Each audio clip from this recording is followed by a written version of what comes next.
what I've got for you here is my list of what not to do in writing humor, and then the best kind of humorous writing. And then I want to read you a little bit. And then we'll discuss it, whatever you want to talk about. So what not to do in writing humor. Number one, don't force it. Some people simply cannot tell a joke and have no sense of humor. Let them do what they do best and stay away from what they can't. Billy Graham told some of us one time, he said, I cannot tell a joke. So if you ever see, he's not preaching much anymore any longer, but if you ever see a video of him where he's preaching and tells a joke, he's basically reading it. It's already written out in front of him, and he's doing it the way that somebody has laid it out for him. Number two, do not tell your reader that what you're about to share is funny. Doing that throws down a challenge to the reader. Oh yeah, well we'll see about that. So don't say, I'd like to tell you a funny story.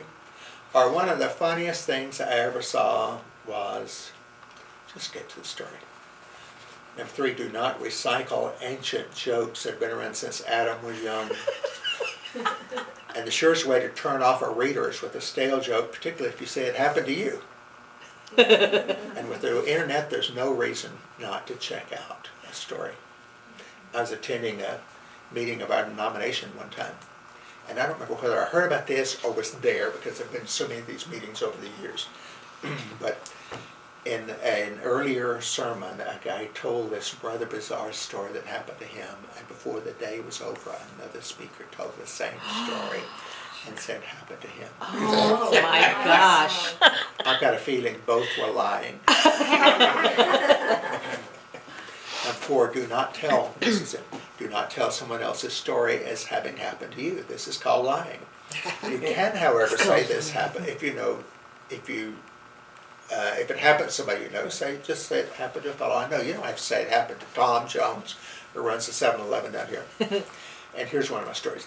A pastor friend told of taking his family to a Christmas Eve midnight service in another church. His 7-year-old daughter did not want to go. She wanted to get in bed early and help Christmas to get here. So she attended the midnight service under protest. As the service progressed, the host pastor led some carols and prayers, and then began to read from Luke chapter 2.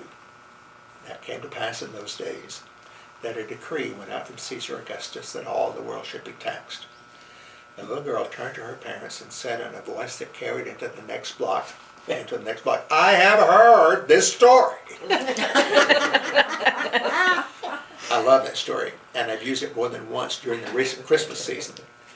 In my notes, there was no indication as to the identity of the pastor who told it, other than that I heard him tell this, so I attribute it to a pastor friend. One of these days, somebody's going to come and say, I'm the one who told you that. So I don't want him to say that I misdid it. Number five, do not try too hard to be funny. Let the material stand on its own feet. If it's funny, the reader will know. If you have to labor to make it funny, your antics will get in the way of the material. Number six, do not tell us how uproariously the people laughed at your story. Just tell it and get on with the point you were making.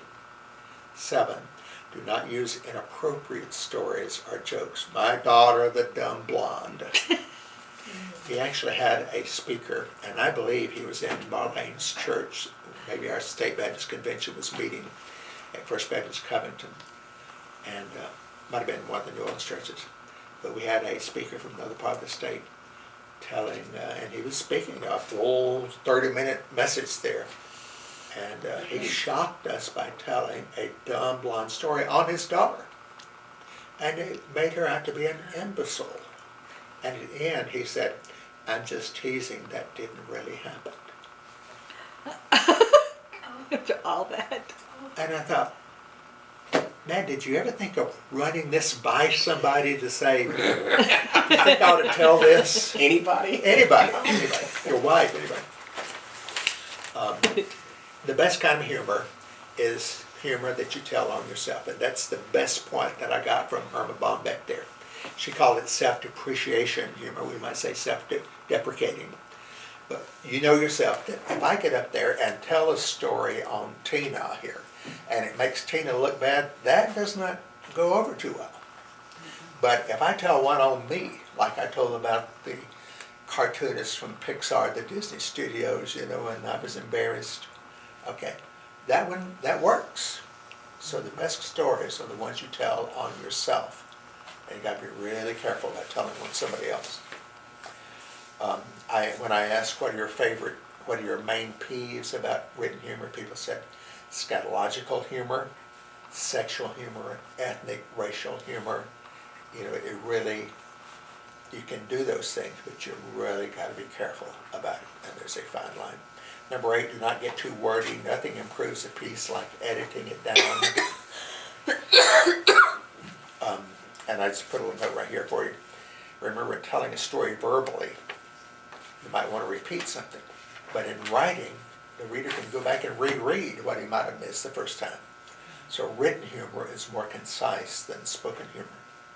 And then lastly, unless you're writing a joke book, do not pile one story on top of another.